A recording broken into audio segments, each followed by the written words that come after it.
Now that the main bulkhead here is glassed on the side facing me, the outside, I could go ahead and get ready to install the foredeck. Foredeck's right there.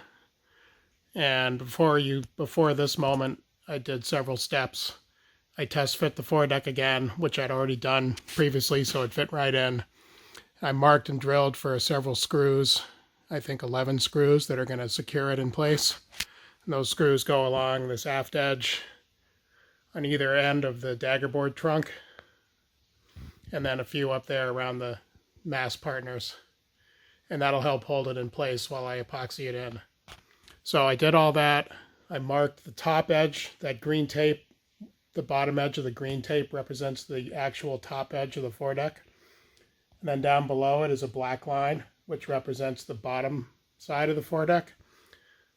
So with those marks made, I could come in and gloss coat the inside of this hull all the way up to the... I had that taped off to the black line before I removed the tape. That's in the photos and the logs. But this is one gloss coat on everything. This is the final finish for this part of the boat. This is going to be under the foredeck, accessed with a small hatch over this area. But this will be, weatherproof, whatever, waterproof. And I did the section up there in the bow, which no one will ever see again. That's actually an air tank. Gets sealed along this bulkhead with epoxy and along the edges where it meets the hull. And so that's going to be another air tank to offset the two in the stern.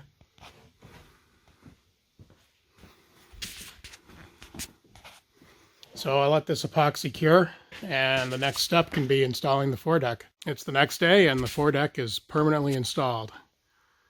After cleaning up the edges as needed, just to make sure there's no dust or anything on there, I primed with epoxy on any bare wood, and then I applied a layer of, or a bead of thickened epoxy adhesive all around the hull edges.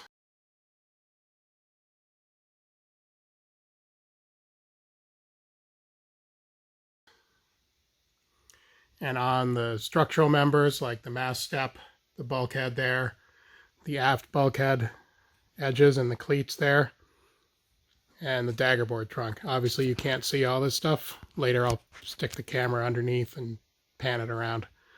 But with all the epoxy in place, I just carefully laid the foredeck in and cleaned up the excess after installing all these screws to pull it in tightly. There was good squeeze out everywhere, a lot of squeeze out around the mast step.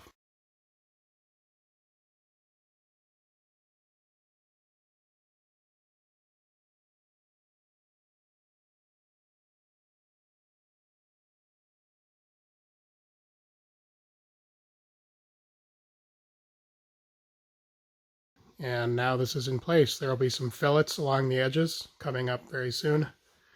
And it's nice to have this in place.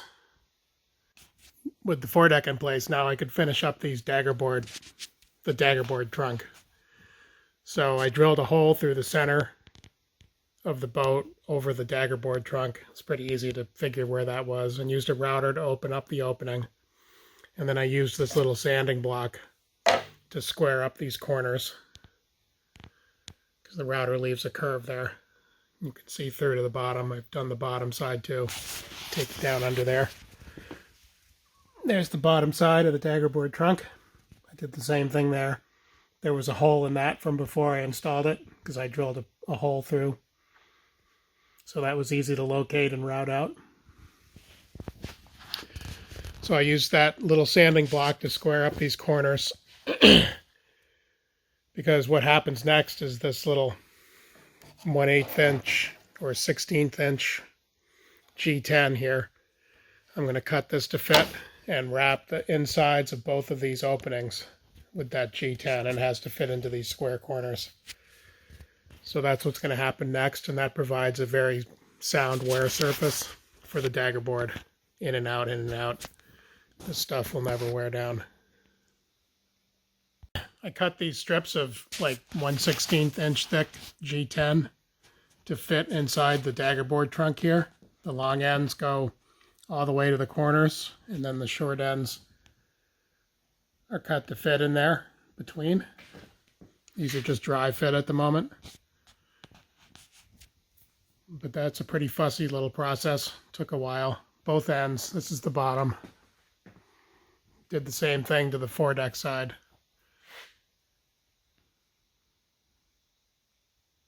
Which I've taken out already, and they're over here ready to go in with glue. So that's the next thing. So I'll glue these both in, top and bottom, and leave that alone, and then we can move on with other things. I installed those little G10 wear strips with thickened epoxy that I brushed along the inside of the trunk, and then pressed these fiberglass strips into place at the ends and along the sides. Cleaned up the excess. This is just barely standing proud of the bottom of the boat here, so I can sand it completely flush. And this is the bottom. Did the same thing on the foredeck side. I did that first, and then flipped the boat over and did this, after first double checking below to make sure that the strips I installed there were still where they should be. The only thing holding them is the epoxy. No clamping or anything like that. So that'll cure overnight, and I'll form some little fillets on the narrow corners there, the four corners, to finish them off. See up through the trunk there. Those are the wear strips.